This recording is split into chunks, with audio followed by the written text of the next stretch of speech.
गौर बंजारा समाजाने आद्यगुरु सेवालाल महाराज, माता सावित्री, डॉक्टर बाबासाहेब आंबेडकर, सुधाकर रावजी नाईक, माता सरस्वती हाय म्हणून आजची बात सर की युवराज मामा म्हणून एक सुप्त कल्पना होती. हा सगळा जो परिसर आहे हा झोपडपट्टीवासियांचा परिसर आहे. इथे लेकरांना कधीतरी चांगल्या पद्धतीचं सकस शिक्षण जर दिलं समजलं काही तर ही मुलं बाहेर जाऊन काहीतरी नाव कमवतील. म्हणजे आज फॅशन डिझायनिंगचा टेलरिंगचा कोर्स आहे, म्हणजे सून कुठे ती चालू आहे ना, कुठल्याही प्रकारचा कोर्स केलेला नसताना सुद्धा इकडे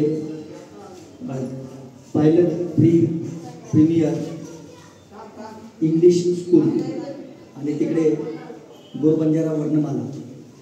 म्हणजे गेल्या 3-4 वर्षापासून मी आणि युवराज मामा याच्यावरती बोलत होतो की सगळ्यांच्या देवनागरी लिपी आहे, परंतु मातृभाषेतून जर प्रशिक्षण विद्यार्थ्यांना दिलं, ते एज्युकेशन इंग्लिशमधलं जरी असलं तरी सुद्धा त्याला आधी याची पुष्टी असेल की वर्णमाला शिकावी लागेल आणि त्याच्यानंतर विद्यार्थ्यांनी या इंग्लिशकडे जायचं आहे, मराठीकडे जायचं आहे. अजून आपल्या भाषेला दर्जा नाही आहे इतर भाषांसारखा. म्हणजे अभिजात मराठी भाषेचा दर्जा तर सोडूनच आहे, पण दर्जाच नाही.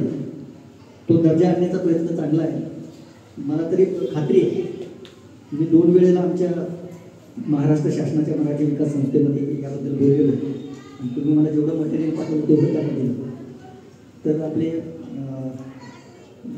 नांदेडचे विलास चव्हाण आहेत, तर त्यांनी मला सांगितलं सर हा याला काहीतरी वेगळ्या पद्धतीने आपल्याला करता येतं, तुम्ही फक्त पुढाकार घ्या, तुम्ही चालू करा, ना नफा ना तोटा, पुराणा आवड निर्माण करा. बिस्किटं खाण्यासाठी इथे यायचं नाही, इथं शिकण्यासाठी यायचं. सगळे तुम्ही घरातलेच आहेत, एकही विद्यार्थी बाहेरचा दिसत नाही. कोण कोणी बाहेरचं चांगली गोष्ट आहे. घरापासून सुरुवात केली पाहिजे, तरच आपण समाजापुढे काहीतरी करू शकतो.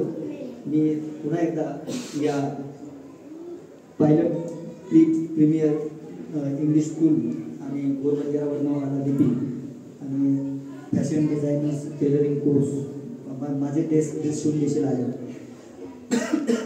यांना शुभेच्छा देतो आणि